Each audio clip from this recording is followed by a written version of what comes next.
In the year 1943, amidst the vast grinding slaughter of the Second World War, there was one group of soldiers who still saw themselves as chivalrous knights.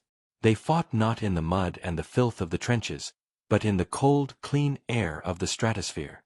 They were the fighter pilots of the German Air Force, the Luftwaffe, and they were, without question, the deadliest and most skilled practitioners of aerial combat the world had ever seen. The German fighter arm, the Jagdwaffe, was an institution built on a foundation of ruthless excellence. Its pilots were not just soldiers, they were a celebrated elite. They were the heirs to the legacy of the Red Baron, the modern-day Knights of the Sky. At the heart of this elite was a unique concept, the expert. In other air forces, a pilot who shot down 5 enemy aircraft was considered an ace. To the Luftwaffe, this was a respectable, but unremarkable, starting point. An expert was a true master of his craft, a man with dozens, and in some cases, hundreds, of confirmed aerial victories. They were national heroes. Their names, Mulders, Marseille, Galland, were household words in Germany, their faces known to every schoolchild. These were not just pilots. They were artists of destruction. They had perfected the tactics of the German fighter school, a cold, geometric, and brutally efficient method of killing known as boom and zoom. They did not engage in pointless, turning dogfights. They would use the sun, the clouds, and their superior speed to achieve a position of advantage above their enemy. Then, they would dive, their cannons roaring, striking with a single lethal pass, before using their momentum to climb back into the safety of the heights. It was a cold, professional, and almost scientific approach to aerial combat. And the machines they flew were the perfect instruments for this deadly science. The Messerschmitt Bf 109 was a legend. A nimble, fast-climbing interceptor that had dominated the skies of Europe since the Spanish Civil War.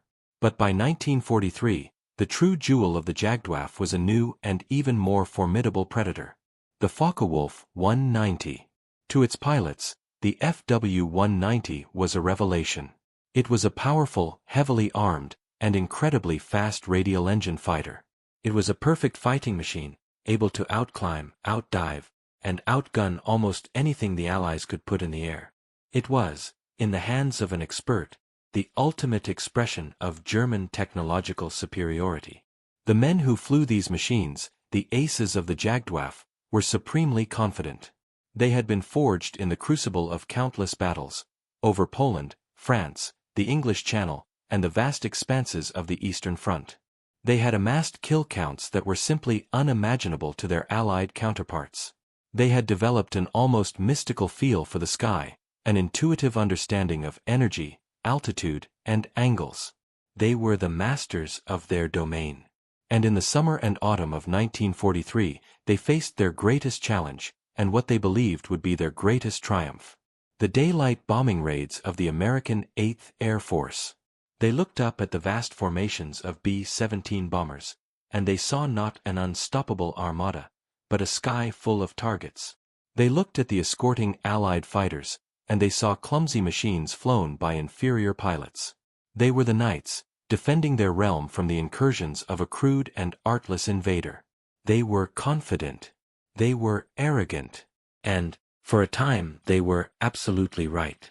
In the airfields of eastern England, a radically different theory of air power was being put to the test. It was an American theory.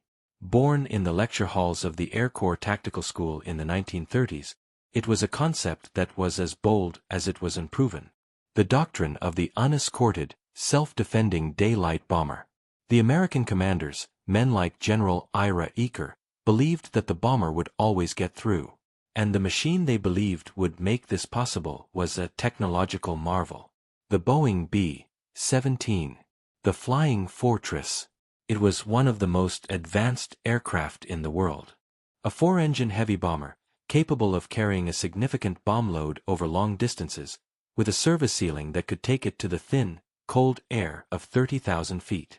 But its most famous feature was its defensive armament. The B-17 bristled with up to 13.50 caliber Browning machine guns. These heavy machine guns, firing from positions in the nose, the tail, the belly, the top, and the waist, were designed to create a 360-degree field of protective fire. The theory was simple, and in a way, elegant. If you flew these bombers in a tight, disciplined formation, a combat box, their individual fields of fire would overlap. They would combine to create a mutually supporting, self-defending hedgehog of machine gun fire. A single B-17 was a flying fortress. A formation of several hundred of them would be an impregnable flying armada. The American planners believed that no enemy fighter pilot, no matter how skilled or courageous, would be able to press an attack through such a dense, terrifying wall of lead. This belief was the core of the entire American strategic bombing campaign. The Americans had to bomb during the day. Their Norden bombsight was a revolutionary piece of technology that, under ideal conditions, allowed a bombardier to drop a bomb into a pickle barrel from 20,000 feet. But it required the bombardier to see the target. Therefore, the precision bombing of German factories, rail yards, and U-boat pens could only be accomplished in the clear light of day. This put them on a direct collision course with the aces of the Luftwaffe. And in the early stages of the campaign, the American confidence was sky-high. The young men who crewed the B-17s, 10 men to a plane, were the best and brightest America had to offer. They were volunteers, filled with a sense of purpose and a deep, almost religious faith in their magnificent machines. They had been told, and they believed, that their tight formations would protect them. They had been told that their .50 caliber machine guns would sweep the sky clean of any attackers. The press, both in America and Britain, celebrated the B-17. They published dramatic photos of the bomber formations, vast geometric patterns of silver wings against the blue sky. They ran stories of the invincible fortresses, fighting their way to targets deep in enemy territory and returning, shot up but triumphant. There was, for a time, a powerful myth. The myth of the self-defending bomber. The myth that American industrial and technological prowess had created a weapon that had rendered the enemy fighter obsolete. It was a myth born of American optimism, confidence, and a profound underestimation of the enemy they were about to face.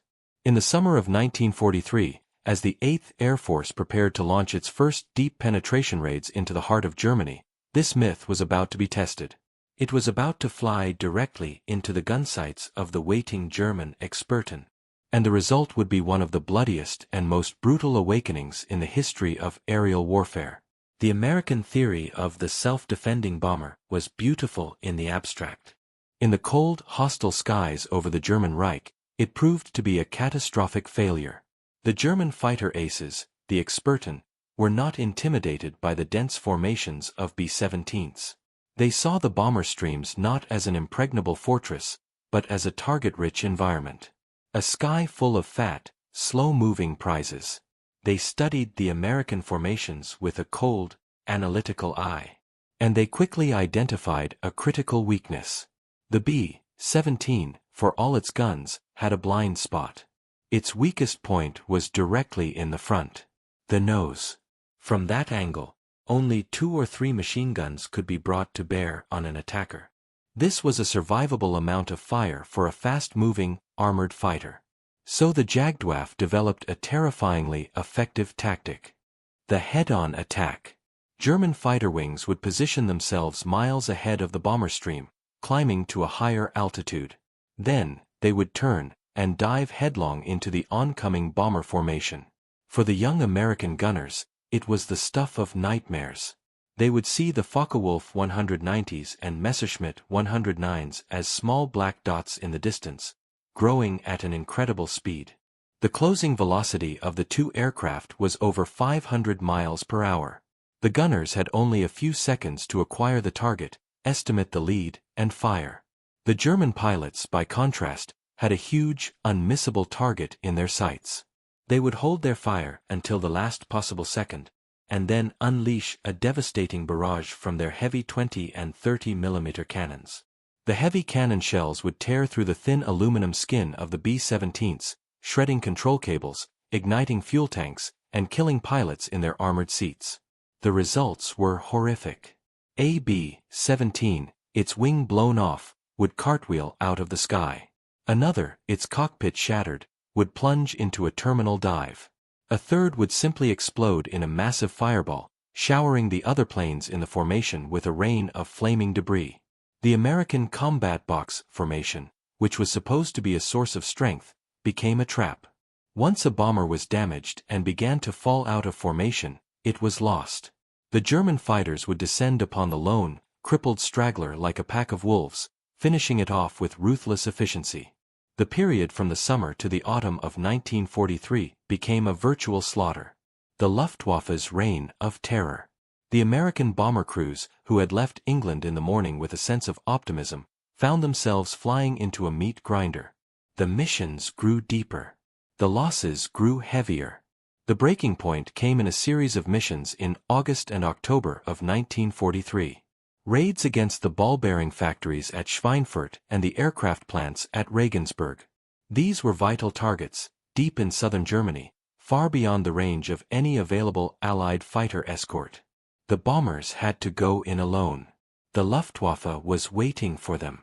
On August 17, the Schweinfurt-Regensburg mission, 60 of the 376 attacking bombers were shot down. 600 young men, killed or captured in a single day. But the true disaster came on October 14, 1943. A day that would forever be known to the 8th Air Force as Black Thursday. A second raid was launched against Schweinfurt. Again, unescorted. This time, the Jagdwaffe was perfectly prepared. They attacked the bomber stream with a ferocity and coordination that was devastating. In a running battle that lasted for hours, 60 more B-17s were shot out of the sky. Another 17 were so badly damaged they had to be scrapped upon their return. Of the nearly 3,000 crewmen who flew the mission, over 650 were lost. The loss rate was an utterly unsustainable 26%. The American daylight bombing campaign was on the verge of total collapse. The myth of the self-defending bomber had been comprehensively and bloodily destroyed. The German aces had proven their point.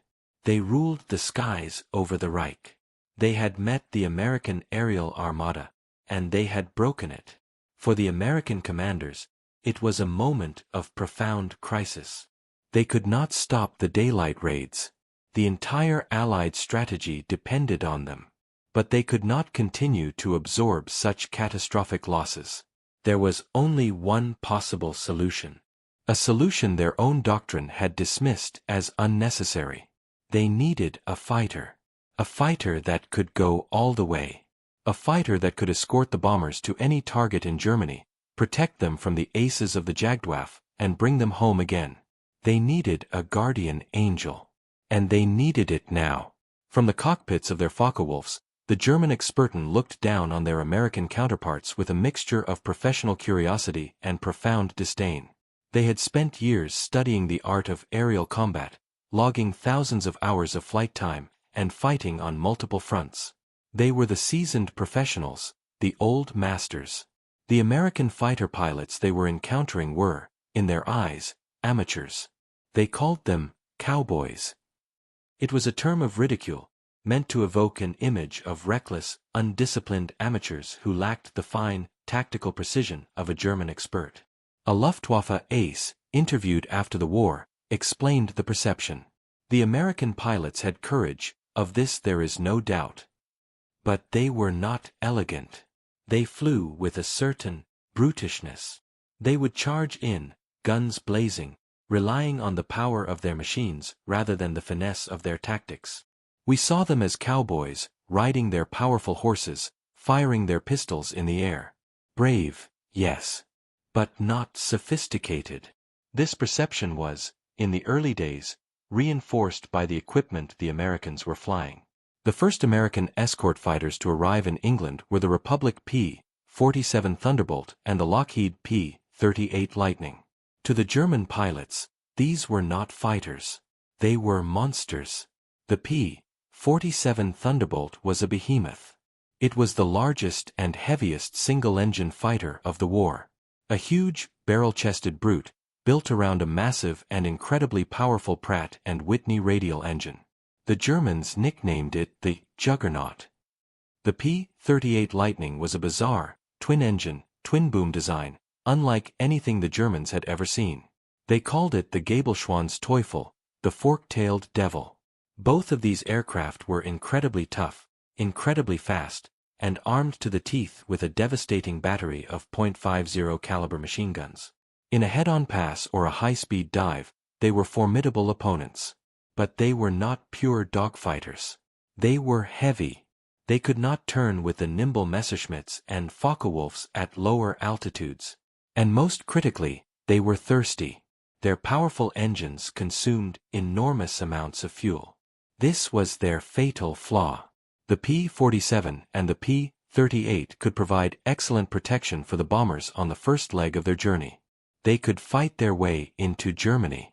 But then, as their fuel gauges dipped towards empty, they would be forced to turn back.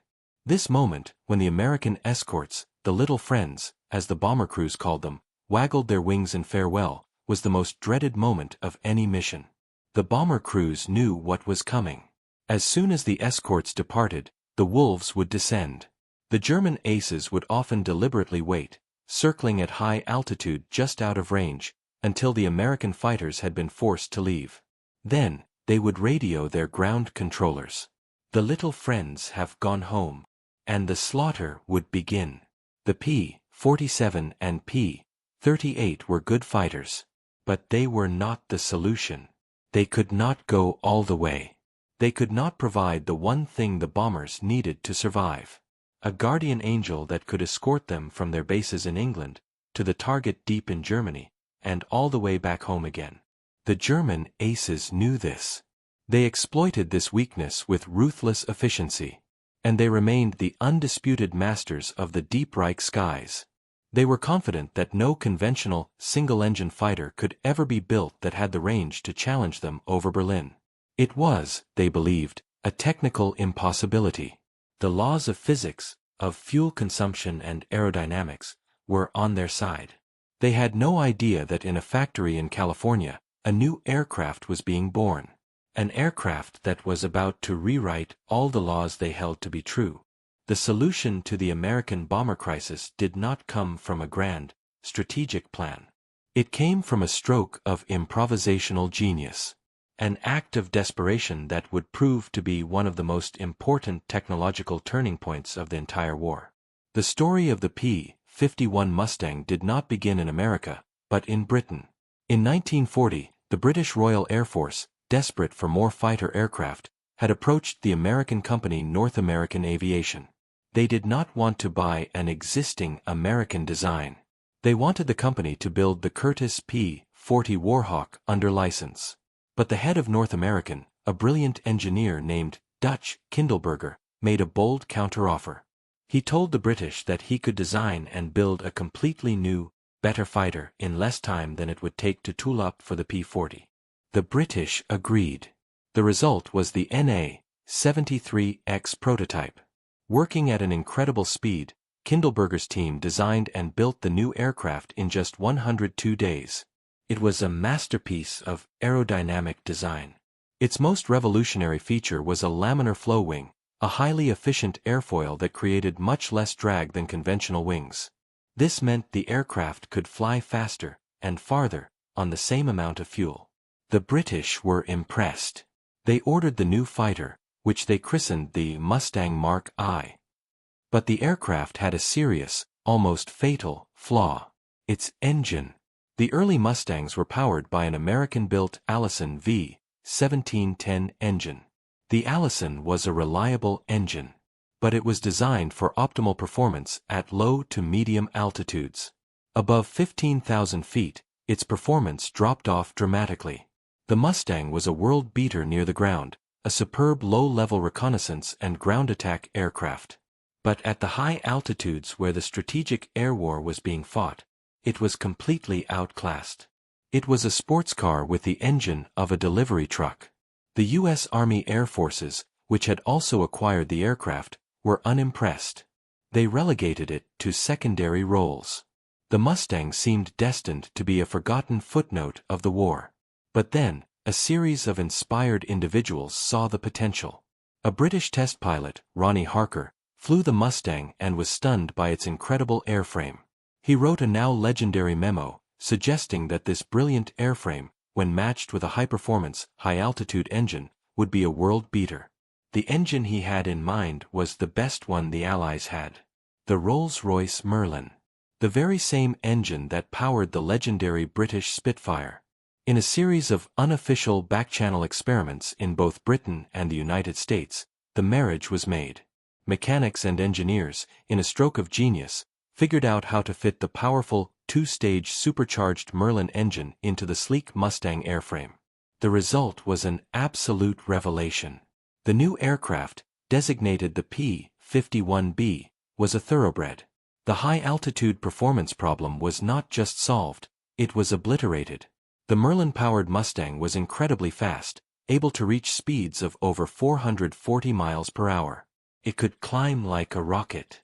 And, thanks to its low-drag wing and massive internal fuel capacity, it had a phenomenal, almost unbelievable range. This was it. This was the answer. This was the fighter that could solve the American bomber problem. It was a desperate gamble, born from a British need, an American airframe, and a British engine. An unlikely, hybrid creation that had been overlooked and underestimated by its own Air Force. But now, its potential was undeniable. The U.S. Army Air Forces, in a dramatic reversal, placed massive orders for the new P-51. Production began at a frantic pace. And in the late autumn of 1943, the first of these new, Merlin-powered Mustangs began to arrive at the airfields of the 8th Air Force in England. A new predator was about to be unleashed into the skies of the Reich. The German Experten, the undisputed knights of the sky, had no idea what was coming. Their reign was about to come to a sudden and very violent end.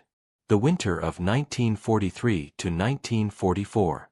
The skies over Germany were the exclusive hunting ground of the Jagdwaffe. The American 8th Air Force, still reeling from the disasters of Black Thursday, had been forced to restrict its raids to targets in western Germany. Targets that were within the limited range of their P-47 and P-38 escorts. The heart of the Reich, Berlin, Leipzig, Hanover, remained a fortress, a no-go zone for the bomber crews. For the German fighter aces, the situation was manageable. They would rise to meet the American formations, engage in furious combat with the escorts, and then, as the little friends were forced to turn back, they would feast upon the now defenseless bombers. It was a deadly, but predictable, rhythm of war. And then, the rhythm changed. On December 13, 1943, a small group of P-51 Mustangs from the 354th Fighter Group, the Pioneer Mustangs, escorted a bomber raid to the city of Kiel. It was the first combat mission for the Merlin-powered Mustang. And it was a sign of things to come. For the German pilots who rose to intercept, it was a confusing encounter. They saw fighters they didn't recognize, deep over their own territory. They were fast, agile, and aggressive. But this was just a prelude. The real shock came in the first months of 1944. The Americans launched a new, all-out aerial offensive against the German aircraft industry. It was codenamed Big Week. The targets were deep inside Germany. The bomber streams were massive, hundreds of planes at a time. And this time, they did not come alone. Imagine a German ace, a veteran of 100 victories, scrambling his Focke-Wulf 190 from an airfield near Hanover. He receives the report from his ground controller, large formation of 4-engine bombers approaching. Escorts are with them. The German pilot is not concerned. He knows the routine. He will climb to his preferred altitude, wait for the American P-47s to reach the limit of their range, and then he will dive upon the bombers as the escorts are forced to depart. He climbs, positioning himself perfectly, the sun at his back. He watches the P-47s engage his comrades below. He waits. But the moment he is waiting for never comes. The bomber formation passes beneath him, continuing its course eastward. And the escort fighters are still there.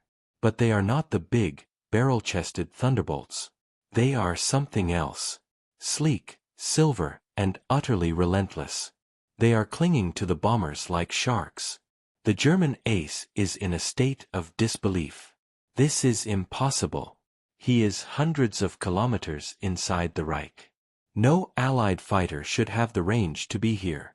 His confusion quickly turns to alarm. His radio crackles with the frantic, panicked calls of his fellow pilots. Achtung! Indianer! Unbekannter Typ. Watch out! Bandits! Unknown type. They are everywhere. They are on our tails. The German ace, his well-laid plan in tatters, is now forced to react. He dives to engage, picking out one of the strange, new fighters. He is confident that his superior Focke-Wulf and his years of experience will give him the edge. But as he closes, the new fighter effortlessly turns to meet him.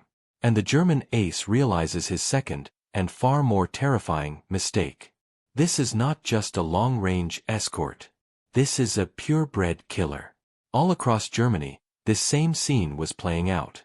The German aces, the masters of their own skies, were being ambushed, outmaneuvered, and shot down over their own airfields. By a fighter that was not supposed to exist. The P-51 Mustang had not just arrived at the front. It had kicked down the door. The psychological impact on the Jagdwaffe was devastating. Their entire tactical playbook, a playbook built around the short range of the American escorts, was now useless. There were no more safe havens. There was no longer a point where the little friends would go home. The little friends were now following them all the way to the target, and all the way back. In fact, they were waiting for them when they took off, and they were hunting them as they tried to land. The sanctuary of the German sky had been violated, and the knights of the Luftwaffe were about to be thrown into a desperate, and ultimately hopeless, battle for their own survival. The appearance of the Mustang over Berlin was a strategic shock. The performance of the Mustang in combat was a tactical nightmare.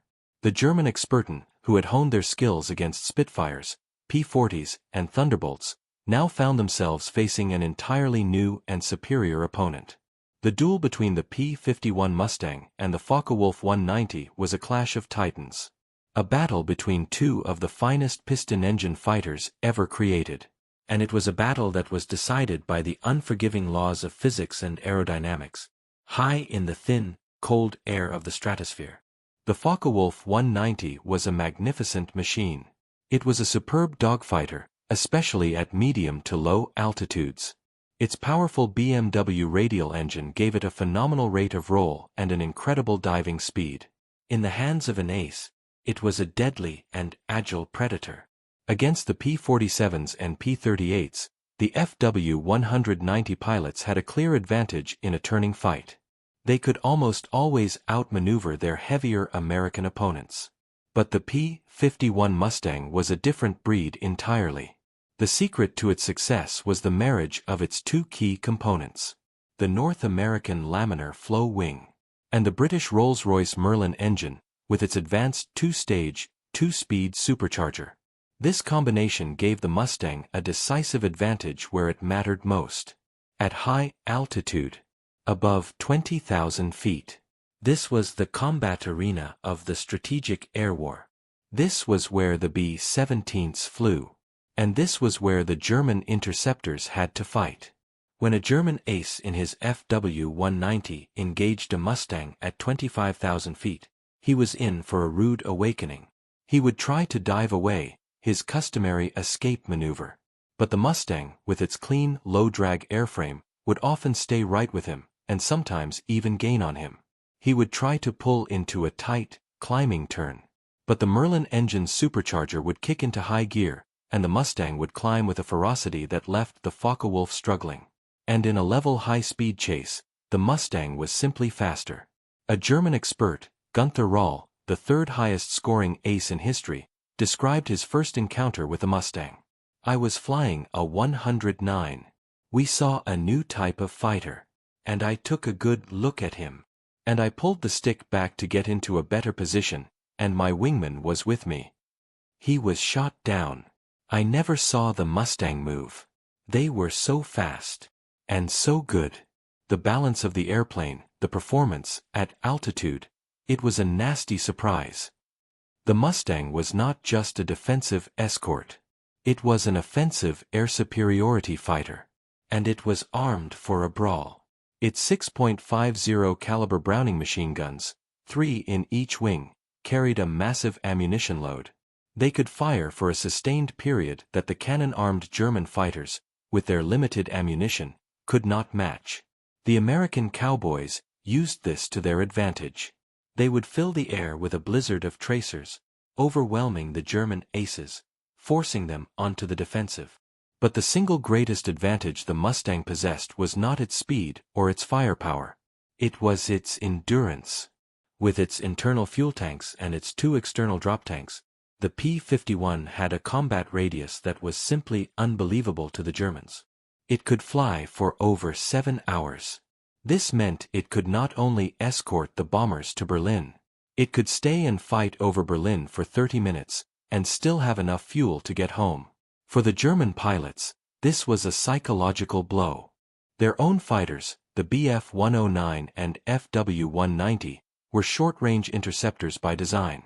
They had a limited fuel supply, giving them only about 30 to 40 minutes of actual combat time. Now, they were being engaged by an enemy fighter that could stay in the air twice as long as they could. The hunter was now being out-stalked by a predator with infinitely more patience and stamina. The duel in the stratosphere was a battle the Germans were destined to lose. They were being fought in their own backyard, by an enemy who had a superior high-altitude machine. An enemy who could stay and fight long after they were forced to break away and land. The knights of the sky, the masters of the aerial duel, had finally been unhorsed. The arrival of the P-51 Mustang did not just change the tactical balance of the air war. It enabled a brutal, revolutionary shift in American strategy. For the first year of the bombing campaign, the mission of the American escort fighters had been purely defensive. Their primary, and only, job was to protect the bombers. They were ordered to stay close to the bomber formations, to act as little friends, and to break off combat if it took them too far from the stream. This was a passive, reactive strategy. And it was a strategy that the German aces had learned to exploit. But in early 1944, a new commander took over the American 8th Air Force. General James Jimmy Doolittle. The same Jimmy Doolittle who had led the audacious bombing raid on Tokyo in 1942. He was an aggressive, innovative, and ruthless commander. And he looked at the new long-range P-51 Mustang, and he saw not just a shield, but a sword. He issued a new, game-changing order that would be the death warrant for the Luftwaffe. The order was simple. He released the fighters from their close escort duty. His new directive stated, the first duty of the 8th Air Force fighters is to destroy German fighters. This was a declaration of total war against the Jagdwaffe. The Mustang pilots were no longer just guardian angels. They were now assassins. Doolittle's order unleashed them. They were now free to roam far ahead of the bomber stream, to hunt in packs, to seek out and destroy the German fighters wherever they could be found. On the ground, in the air, during takeoff and landing. The entire dynamic of the air war flipped on its head overnight. The hunters had become the hunted. For the German expert, this was a terrifying new reality. Previously, he had been in control. He could choose when and where to fight. He could wait for the American escorts to leave, and then attack the bombers at his leisure. Now, the battle started the moment he opened his hangar doors. American Mustang squadrons would conduct fighter sweeps, racing across Germany at low level, their .50 caliber guns blazing, shooting up German airfields. They would destroy the priceless Focke-Wulfs and Messerschmitts as they sat on the ground, before they could even get into the air. German pilots, taking off to intercept the bombers, would be ambushed by packs of Mustangs that were circling high above their own airfields, waiting for them. And if they survived the battle with the bombers, they would return, low on fuel and ammunition, only to find another squadron of fresh Mustangs waiting to pounce on them as they tried to land. There was no escape. The German sky, once their sanctuary, was now a free-fire zone. The psychological toll on the Luftwaffe pilots was immense. Every mission was now a flight into a hornet's nest. They were outnumbered, often by as much as 5 to 1. They were fighting an enemy who had a superior high-altitude machine. And they were being relentlessly, systematically hunted.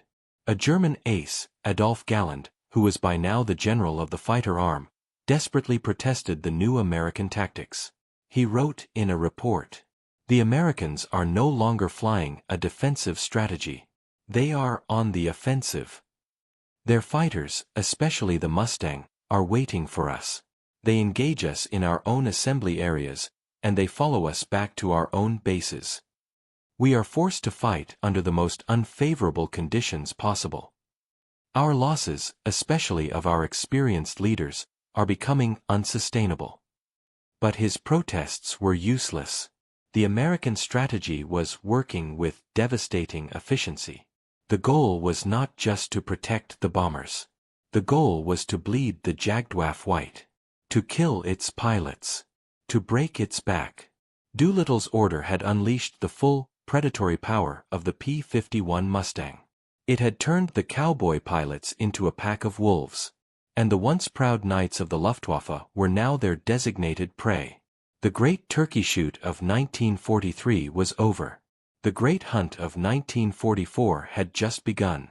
The new American strategy of attrition was not a battle of tactics. It was a battle of mathematics. And the math was brutal, simple, and entirely one-sided. The German Luftwaffe had entered the war with a corps of the best trained and most experienced fighter pilots in the world. The path to becoming an expert was a long and arduous one, requiring years of training and hundreds of hours of combat experience. These men were a finite and irreplaceable national treasure. When a German ace with 150 victories was shot down and killed, the Jagdwaffe did not just lose a pilot. They lost a leader, a mentor, and a vast repository of combat knowledge. They lost an artist. The American approach was entirely different. The United States Army Air Forces did not set out to create artists. They set out to build a factory. A factory for producing pilots. In the vast, open skies of Texas, Arizona, and Florida, a massive industrial-scale training program was running 24 hours a day. It took young men from the farms of Iowa and the streets of Brooklyn and, in less than a year, turned them into competent, aggressive, and well-trained fighter pilots. They were not Experten, but they were good enough. And there were thousands upon thousands of them. This was the terrifying equation that the Luftwaffe now faced. For every single, irreplaceable expert that was killed in combat, the USAAF could send 10 more fresh, well-trained cowboys to take his place. And for every single handcrafted Focke-Wulf 190 that was shot down, the factories of North American aviation were rolling out a dozen new P-51 Mustangs to replace it. The war in the air had become a meat grinder, and the Germans were the ones being fed into the blades. The pressure on the German aces was inhuman. Unlike their American counterparts, who were typically rotated home after completing a tour of 25 or 30 missions, the German Experten had no tour limit. They were expected to fly, and to fight continuously, day after day, week after week, until they were inevitably wounded or killed. The result was the systematic and heartbreaking destruction of the greatest generation of fighter pilots the world had ever known. One by one, the great aces, the legends of the Jagdwaffe, began to fall.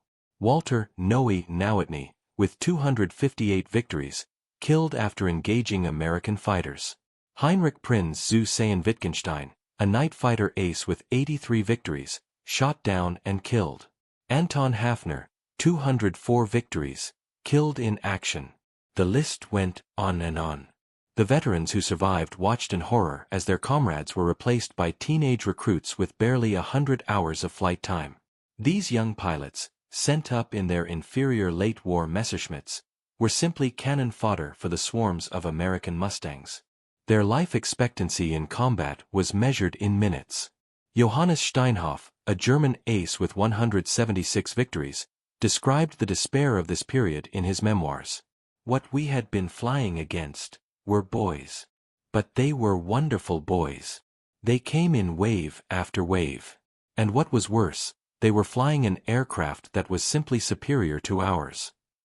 To see these kids, who had been trained on gliders, being sent up to fight against them, it was murder. We were no longer a band of brothers. We were a funeral society. The American strategy was working with lethal perfection. They were trading machines for lives. They would willingly lose a P-51, a mass-produced and easily replaced commodity, if it meant killing an irreplaceable German expert. They were not just winning the battles. They were destroying the very institution of the Jagdwaffe. They were grinding down the experts, bleeding the Luftwaffe of its experience, and systematically dismantling Germany's ability to defend itself from the air. The Cowboys, with their sheer, overwhelming numbers and their magnificent, mass-produced Mustangs, were not just defeating the Knights. They were driving them to extinction. History is written by the victors. But the most powerful testament to the P-51 Mustang's greatness does not come from the triumphant accounts of American pilots. It comes from the bitter, grudging, and ultimately respectful words of the men who were defeated by it. The vanquished Knights of the Luftwaffe. In their post-war memoirs, in their interrogation reports, and in their private letters, the German Experten, the greatest aces in history, left behind a chorus of lament for the aircraft that had finally broken them. Johannes Steinhoff, the ace who had called the new American pilots wonderful boys, was blunt in his assessment of the machine they flew. The Mustang was a killer. It was a perfect fighter plane. It was the one airplane that, if you were in a Focke-Wulf or a Messerschmitt, you did not want to see. When you saw them above you, circling like hawks, you knew you were in for a very, very bad day. Our young pilots had no chance against it. It was a slaughter. Another German ace, Hauptmann Heinz Nock, who flew the Bf 109, described the sudden, shocking change in the air war in his diary. The Mustangs appeared. For the first time, I was engaged in a dogfight in which I was not the attacker, but the one being hunted. This new American fighter is a terrible surprise. It is fast, it turns well, and it can stay with us until we run out of fuel. The balance has shifted. Our time of easy victories is over. But the most famous and most damning indictment came from the very top. From General Adolf Galland. Galland was more than just an ace with over 100 victories. He was a legend, a charismatic leader, and the general of the fighter arm. He had fought tirelessly, not just in the air, but against the incompetence of his own high command, especially Hermann Göring. He had begged for more fighters, better fighters, and a more realistic strategy. He was a man who understood, with a painful clarity, exactly what was happening to his beloved Jagdwaffe. Years after the war, in a moment that has become legendary in aviation history, Galland was at a conference with American and British pilots. He was asked by a fellow pilot what he had thought, back in 1944, when he had first seen the P-51 Mustang over Germany. Galland, a man of immense pride, gave a simple, honest, and heartbreaking answer. He said, "I knew the war was lost. That was it. Not a technical analysis. Not an excuse. Just the simple, profound admission of a master swordsman who had finally come face to face with a weapon he knew he could not defeat." But Galland's most famous quote, the one that perfectly encapsulates the despair of the German aces, came during the height of the battle. He was standing on an airfield with Hermann Göring, the head of the Luftwaffe, watching a sky filled with American Mustangs, swarming around the German interceptors. Göring, in his typical blustering fashion, was enraged at the failure of his fighter pilots to stop the American bombers. He turned to Galland and demanded to know what he needed. What did his fighter pilots require to win this battle? Galland, fed up with the politics, the empty promises, and the ignorance of his superiors, looked Göring in the eye and gave him an answer of pure, bitter honesty. He said, "I should like an outfit of Mustangs for my Jagdverband." He wanted a squadron of the very enemy fighters that were destroying his own. It was the ultimate admission of defeat. The ultimate testament, from the enemy's greatest living ace, to the absolute, war-winning superiority of the P-51 Mustang. The voices of the vanquished all told the same story. A story of a sudden, shocking, and total reversal of fortune. A story of a magnificent weapon that had appeared in the hands of their enemy, and had rendered all of their skill, all of their courage, and all of their experience, utterly and tragically irrelevant. The defeat of the Jagdwaffe in the spring and summer of 1944 was not the end of the story. It was the beginning of the end for the entire German war machine. The American strategic bombing campaign had been, up to this point, a costly and often ineffective affair. But now, with the German fighter arm shattered, the equation changed completely. The sky over the Third Reich belonged to the Allies. The P-51 Mustangs were no longer just the guardians of the bombers. They were the masters of the air. And with this newfound air supremacy, the American commanders could finally unleash the full, devastating power of their bomber fleets against the true Achilles heel of the German war economy: oil. Germany had very few natural sources of petroleum. From the very beginning of the war, its panzer divisions, its U-boats, and its Luftwaffe had been powered by synthetic fuel. This fuel was produced in a handful of massive, highly complex, and extremely vulnerable industrial plants. These synthetic oil refineries were the heart that pumped the lifeblood of the Wehrmacht. And now, that heart was completely exposed. Starting in May of 1944, the 8th Air Force, escorted by a veritable ocean of P-51s, P-47s, and P-38s, began a systematic and relentless campaign to destroy Germany's fuel production. The remaining pilots of the Luftwaffe were ordered to defend these plants at all costs. What followed was a massacre. The few German fighters that could get into the air, often flown by teenage novices, were swatted from the sky by the hordes of American Mustangs. The German pilots called these hopeless missions Himmelfahrtskommando, suicide commands. With the German fighters swept aside, the American bombers could take their time. They could bomb with a terrible, unhurried precision, returning to the same targets again and again, day after day. The effect on German fuel production was catastrophic. In May, the plants were hit. German fuel output dropped by 50%. In June, they were hit again. It dropped even further. By September of 1944, Germany's production of aviation gasoline had fallen by a staggering 95%. The impact on the German military was immediate and devastating. The Luftwaffe, the same air force that had terrorized Europe, was now grounded. There was no fuel to train new pilots. There was no fuel for operations. Priceless, technologically advanced aircraft, like the new Messerschmitt 262 jet fighter, sat on airfields, unable to fly for lack of kerosene. The panzer divisions, the iron fist of the Blitzkrieg, were slowly choked to a standstill. During the Battle of the Bulge, entire columns of elite King Tiger tanks were simply abandoned on the side of the road when they ran out of gasoline. The German war machine was not being defeated. It was being starved. The P-51 Mustang was the enabler of this entire strategy. The Cowboy pilots were now not just shooting down German fighters. They were personally strangling the Third Reich. After protecting the bombers, the Mustang pilots would drop down to low altitude, a practice they called strafing. They became the terror of the German countryside. They shot up everything that moved. Trains carrying supplies to the front. Truck convoys. Staff cars. They hunted down and destroyed the last remnants of the Luftwaffe on the ground, shooting up airfields, destroying the planes before they could even take off. One of the most valuable resources the Mustangs destroyed was the pilot training program. Simple, unarmed training aircraft were mercilessly shot down, killing the instructors and student pilots who represented the last hope for the future of the Luftwaffe. The defeat of the Jagdwaffe in the sky had directly enabled the destruction of Germany's ability to wage war on the ground. The final blow of the air war was not a dramatic dogfight. It was the slow, methodical, and relentless process of industrial strangulation.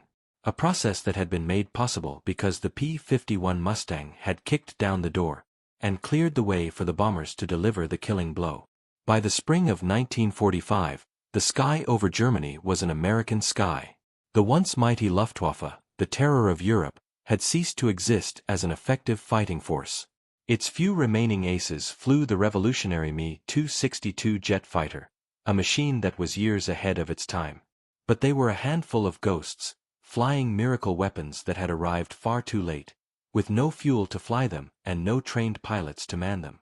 The American strategic bombing campaign, which had been on the verge of failure in 1943, was now the undisputed master of the European air. The B-17s and B-24s could fly where they pleased, bombing targets at will, with an almost casual impunity. The difference, the single decisive factor that had enabled this complete reversal of fortune, was the P-51 Mustang. It was the guardian angel that had arrived in the darkest hour. It was the weapon that had not just saved the bomber offensive, but had transformed it into a war-winning instrument. The story of the Mustang and the Luftwaffe is the ultimate allegory of the Second World War. It was a story of quality versus quantity, but with a surprising twist. The Germans had started with the quality. Their Experten were the finest fighter pilots in the world. But they were a finite resource, a handcrafted elite. The Americans had responded with quantity, a deluge of pilots and machines, produced by the unstoppable engine of the American factory. But then, with the marriage of the Mustang airframe and the Merlin engine, the Americans had achieved the unthinkable. They had created a machine that had both quantity and quality. They had mass-produced a masterpiece. And it was this combination that the Germans could simply not withstand. The legacy of the P-51 is written in the skies of history. It achieved total air superiority over the most heavily defended airspace in the world. It cleared the skies for the D-Day landings, ensuring that the Allied soldiers on the beaches of Normandy would not be attacked from the air. It destroyed the Luftwaffe, strangled the German war economy, and shortened the war by months, if not years. And it forever validated the American philosophy of air power. For the bomber crews of the 8th Air Force, the Mustang was more than just a machine. It was a symbol of hope, a promise of survival. They would be flying deep into Germany, their stomachs tight with fear, scanning the skies for the flash of enemy cannons. And then, a voice would crackle over the radio. The little friends are here. And they would look out, and they would see them. The sleek, silver shapes of the Mustangs, taking up their positions around the formation. Their guardian angels had arrived. The Cowboys, the pilots the Germans had once mocked, had become the new knights of the sky. Their courage, combined with their magnificent, mass-produced warhorses, had won the most decisive battle of the air war. They had met the German masters, in their own backyard, and they had conquered them. The P-51 Mustang was not just another fighter plane. It was the plane that broke the back of the Luftwaffe. It was the plane that won the air. And in doing so, it was the plane that helped win the war.